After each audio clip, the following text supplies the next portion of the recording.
Hey there, seekers and searchers. We are in Genesis 24, and we're going to talk about the marriage of Isaac and Rebekah.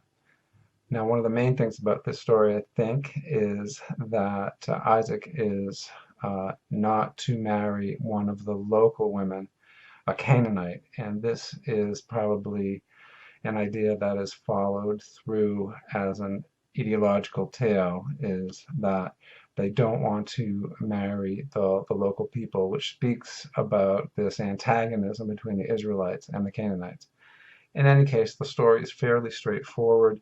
We have God referred to as God of heaven, God of earth, and in verse 12 we sort of have a new way of looking at naming God.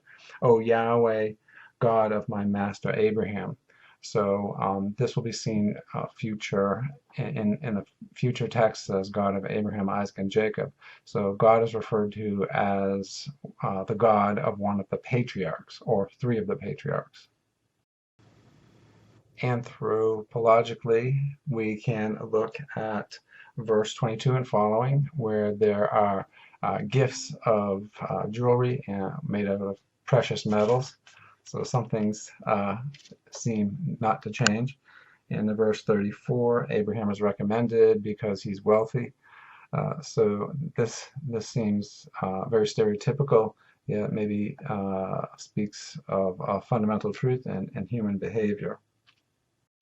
In verse 58, Rebecca does give her permission for this marriage, which is important to note.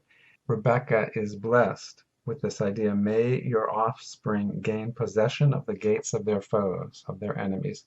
So may they gain possession of the cities of their enemies, which is really a strange blessing for a marriage. And again, it goes to the political, national,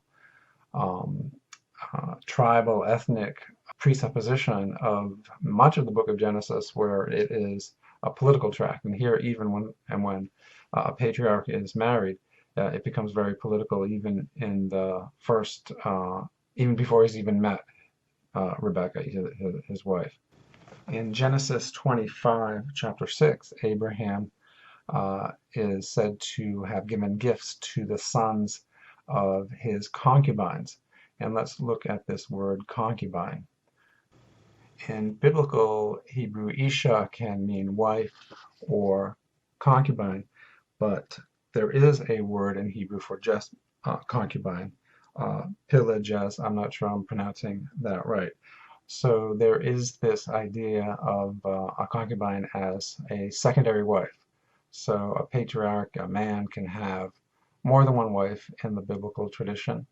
There's usually one main wife, and then there can be other wives and concubines, and those are the words for these two sets of women. When Esau and Jacob are born, there is a word from Yahweh that there are two nations in your womb.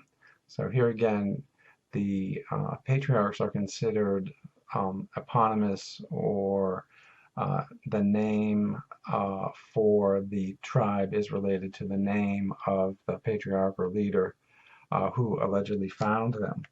So Esau is said to have been born red with a hairy mantle. That's in verse 25:25. And then Jacob is said to have been gripping Esau's heel. So the Hebrew play on words is this. Admoni is similar to Edom. So Adomi means red. And also hairy is Seir, and that is similar to Seir, which is a synonym for Edom. And for Jacob, there's a folk derivation with the word heel, a cub, but one scholar tells us that Jacob more likely comes from Ikab-il, or Ikab-el, may God protect. And that verb to protect has sort of gone out of use by the time this was written, so the Hebrew writers may not have been aware of that. So this, in any case, they may have not, but the folk derivation on heel is just a play on words and probably does not really reflect the actual derivation of the word in Hebrew. In chapter 26, we see another variant of the story of Abraham and Abimelech, and this time it's Isaac and Abimelech. So this looks like there are two various traditions, and it's doubtful that it was the same occurrence, but it was this story of the naming of Beersheba, and in one tradition it's Abraham, and the other it's Isaac. So Israel and Edom are competitors. Edom is in the south, in the desert area, south of Israel. And so when Esau is born first, he's the oldest, and it is said the oldest shall serve the younger. But that was not really true until the time of David, when David succeeded in conquering Edom. That was in the 10th century, and that's attested in other texts. So scholars are saying that that is the reason that the older will serve the younger, because in the time of David, that was true. So Esau allegedly sells his birthright for some red stuff, some red porridge, some red stew.